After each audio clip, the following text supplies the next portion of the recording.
అదే RTV app వార్తల్ని క్షణాల్లో చదివే అవకాశం ఉంటుంది. ఒక న్యూస్ పేపర్, ఒక టెలివిజన్ ఛానల్ మీ చేతుల్లో ఎప్పుడూ ఉంటాయి.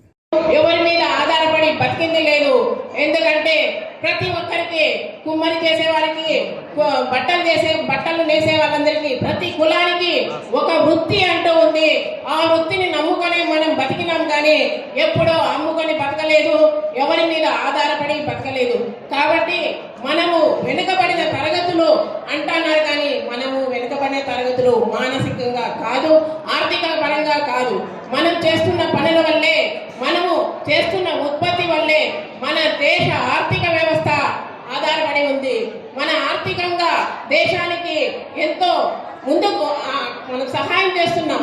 ఆర్థికంగా మనము మన ఉత్పత్తి మీదే ఆధారపడి, మనం చేస్తున్న ప్రొడక్షన్ మీదే ఆధారపడి, మన వృత్తుల మీదే ఆధారపడి మన దేశ ఆర్థిక వ్యవస్థ అనేది నడుస్తుంది. అలాంటప్పుడు ఇన్నాళ్ళు మనం చేస్తున్న పోరాటాల వల్ల ఇప్పుడు అందరం ఒక సంఘటితంగా ఏర్పడ్డాం, సమిష్టిగా పోరాడుతున్నాం, సమైక్యమైనాం. ఈ సమైక్యంగా మనం పోరాడుతూ ఇంతకాలం మాకు అవకాశాలు ఇవ్వలేదు.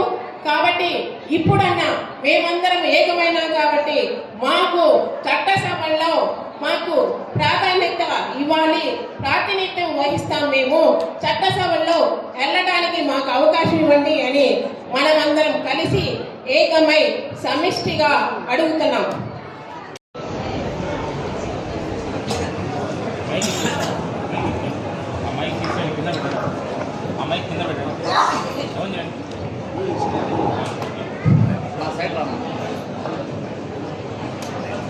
వేదికను అలంకరించిన పెద్దలందరికీ నా హృదయపూర్వక నమస్కారాలు తెలియజేస్తున్నాను.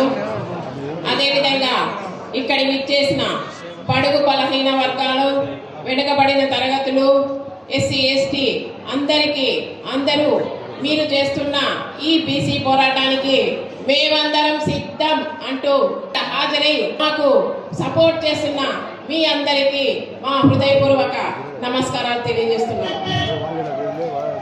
అందరూ మనల్ని వెనుకబడిన వారు అని ఇప్పుడు కాదు, గత 60-70 ఏళ్ళ నుంచి మరి సమన్వయం చేస్తామని చెప్పిన పార్టీలు ఇంతవరకు మనకు ఆ సమన్వయం చేసిన దాఖలాలు లేవు. మరి మన రాష్ట్రంలో 56 కార్పొరేషన్లు ఇచ్చారు బీసీలకు, బీసీ కులాలకు. కానీ 56 కార్పొరేషన్ల వల్ల మనకేమైనా మేలు జరిగిందా? ఏమీ లేదు. వాటికి ఎలాంటి జవసత్వాలు లేవు, ఆర్థిక పరిపుష్టి లేదు. మరి ఇలాంటివన్నీ బీసీ ఆత్మగౌరవ సభను మా ఆహ్వానాన్ని మన్నించి మరి నలుమూలల నుంచి, ముఖ్యంగా పల్లెల నుంచి